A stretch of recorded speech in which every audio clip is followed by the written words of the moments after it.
Wanna match your clips to the beat? Here's how to do it. Step 1, open CapCut and import your clips.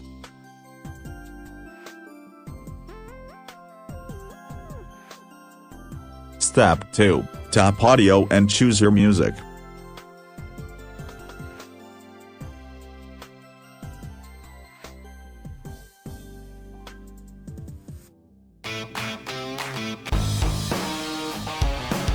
Step 3, tap Watermark beats.